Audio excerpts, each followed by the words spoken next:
Jill, welcome to the MSUM Dragons Podcast. How are you today? I'm great, Webbie. How are you? I'm doing just fine, How's your summer going? It's been really busy, but it's been really good. Golf's been open, so that's good news. Last week I got engaged. Ah! It's been a really good summer. That's pretty amazing. Yeah. Congratulations. Thank you. Such an adult thing. Wow. Yep. Happened on a golf course. Go figure. Well, that's fitting. Were you playing? Yeah, so we got through 9 holes, and on the 9th hole of my home course, there was a ball sitting in the hole that said, "Will you marry me?" And our whole family was up above watching. So it's pretty cool. That is pretty cool. Did you play it again, or did you? So we didn't get to play 18, and it was my best round of the summer. Shot 38.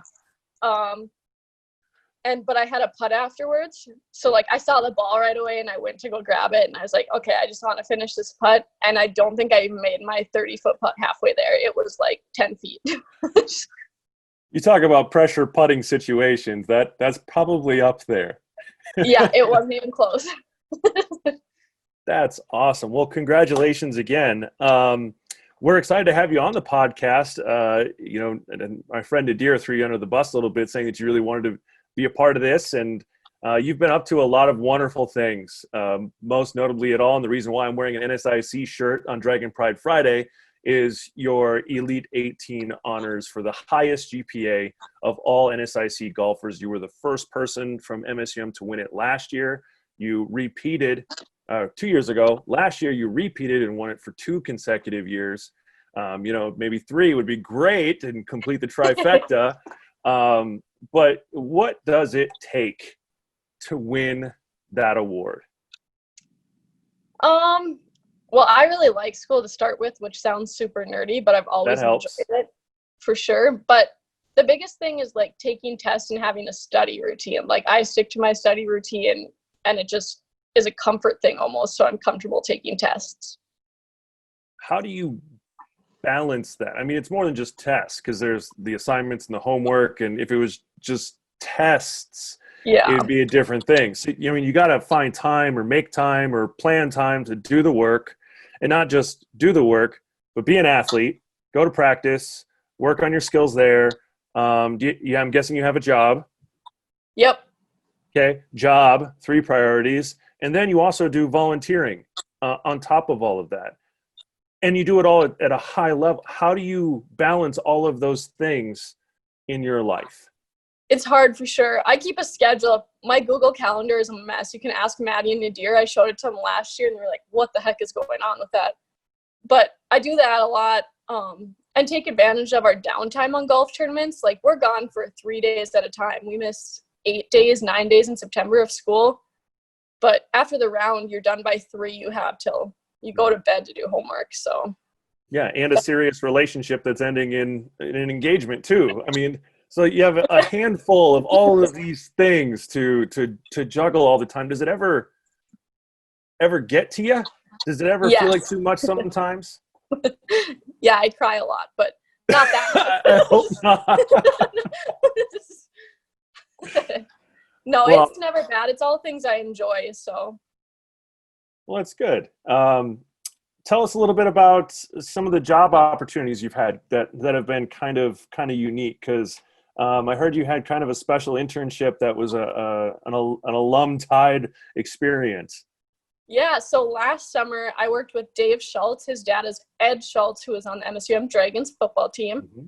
Mm-hmm. So I started out applying for Maple River Golf Club to just work pro shop.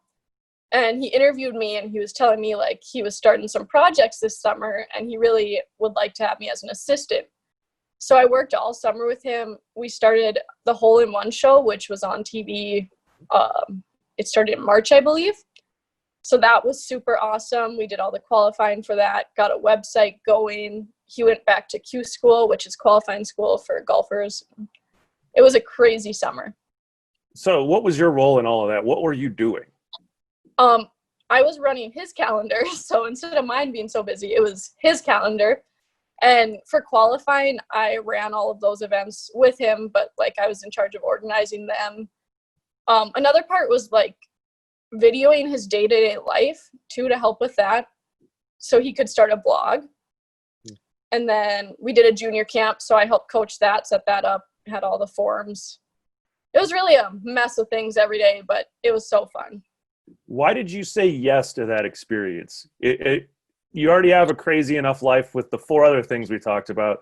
Why take on that kind of a job, for you personally? So I'll probably be in an office job the most of my life now, but that job was like outside doing stuff, and it was all kinds of things. And I also like got to watch his kids, and I love kids. And then the golf aspect, like he's an awesome golfer, and I got to watch him give lessons. I got to be a part of him coach other people, and to see that really helped me. What was your biggest takeaway from that experience, either as far as a career or just things you want to put into your own life? Dave was really bold. Like when he did things, he went all out, and like he didn't hold back. And I definitely took that out because I'm kind of more of a careful person to tiptoe through things. But he was so bold that it taught me a lot there. So you're saying instead of going for the green, you're more of a layup kind of person? No, never. No, always go for the green. Always so at least go for the green. Bold on the golf course. Now we're learning to be a little bit more bold in life. So yeah. Well, that's awesome. Some part of your golf life, unfortunately, was cut a little short last spring.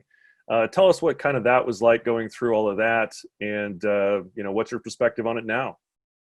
Well, we were on spring break when all of this was like happening. So we finished our tournament, and we were in the airport, and like everything was blowing up. Like we were getting all kinds of emails. I thought, like, is the airport going to shut down? Like, what's going to happen? Because nobody knew at first. And then it was kind of like, is our season going to happen or not? But I kind of prepared myself then that we probably were going to get canceled. Our spring season's pretty short. We only have 2 other meets. So it sucked, but it was okay. I'd rather have it spring than fall. Yeah, and that was a crazy situation on the athletic side. You're doing great stuff on the job side, doing amazing things on the academic side.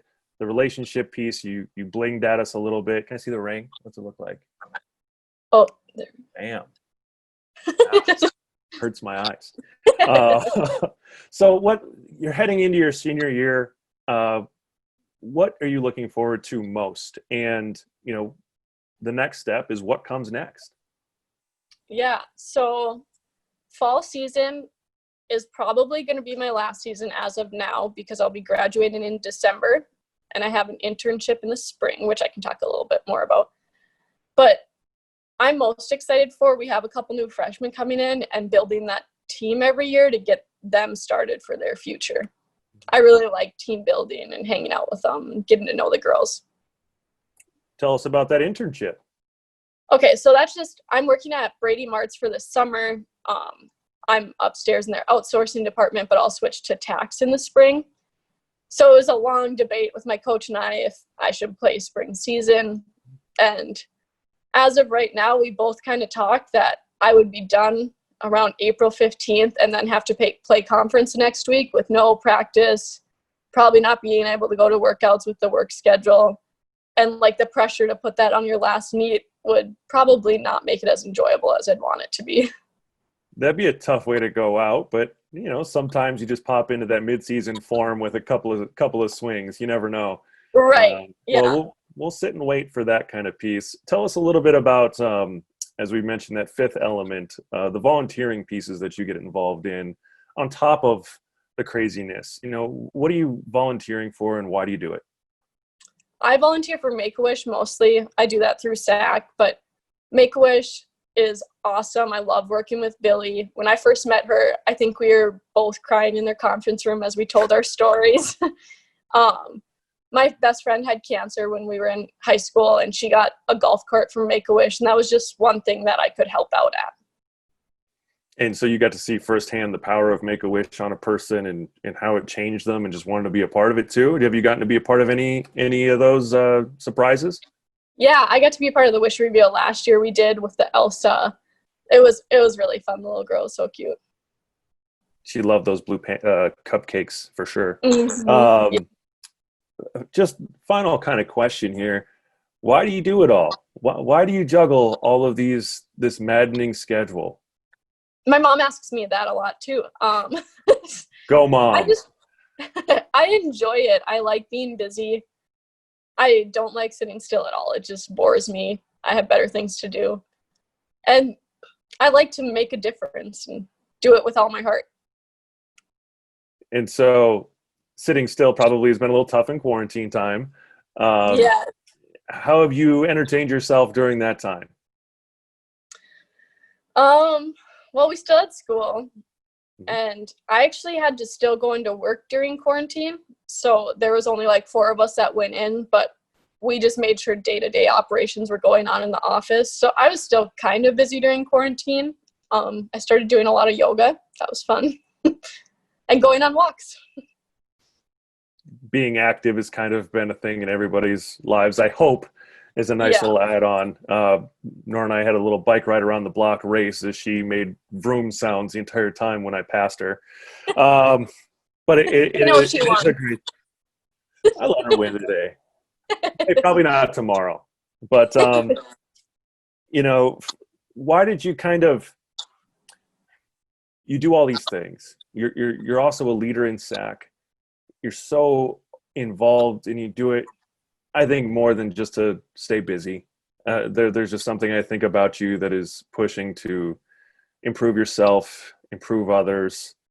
And, your coach in the press release when you won the Elite 18 award for the second time called you selfless. And, I think it's more than just keeping yourself busy. I think it's maybe a little bit of, and more of helping others and how a part of you that is.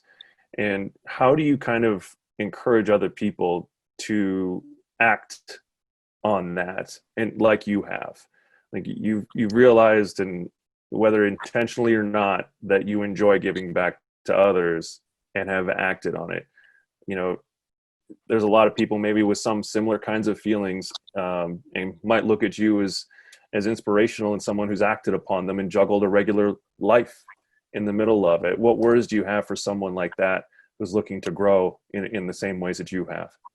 Well, one thing I tell myself like every day is, what did I do today that was extra? Like, what was one step closer to making me a better person? I try to do just one thing every day, even if it's just an at-home workout. To me, that was one step closer to being a better person. Mm-hmm. Another thing is, you'll never regret doing something good is a big one. Going that extra mile for a test, if you get a 95 instead of a 90, you're not going to be upset about it. Yeah, the no regrets piece is big. And how do you, like, I know I asked this question already, but how do you balance a no regrets kind of attack method when so much is going on? I mean, you really have to say, I can't give 100% of my time to this test. You can't do that.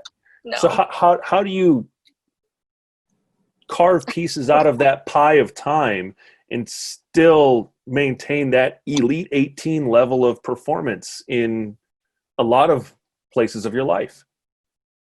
Yeah, I don't really know. Like, it just always kind of been a part of my life. In high school, I remember doing the same thing. I was home maybe like 2 hours a night, but the other hours I was busy getting stuff done, and that's what I like to do.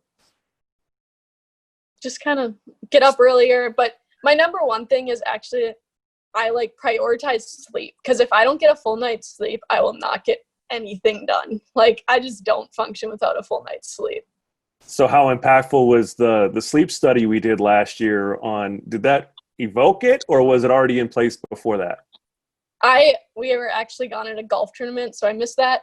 Oh. So I've always just felt that way. Like, if I didn't study for a test at all, I'd rather have 8 hours of sleep and not study than stay up all night and cram. It just doesn't help me at that point.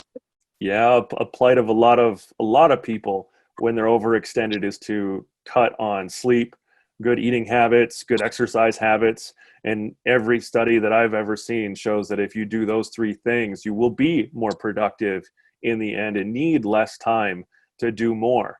So congrats to you on doing all of that so well and so graciously. What you did I also do? need your people. I almost forgot. You also need your people. Like when I'm gone, I have a group chat in all my accounting classes, and they like would tell me what we did in class, send me the assignments. And like when I get stressed, I have my fiance now, I guess, who's there to listen. And I call my mom every day just to tell her about my day. Keep my thoughts organized. Yeah, just having a support system. That's also the fourth leg of that self-care piece. Your teammates, your classmates, your coaches, your SAAC group, your relationships, your family. It seems like they've all come together to help you do some incredible things, and we cannot wait to see what's next. So thank you for joining us on the podcast. We appreciate your time, and of course, go Dragons. Thank you.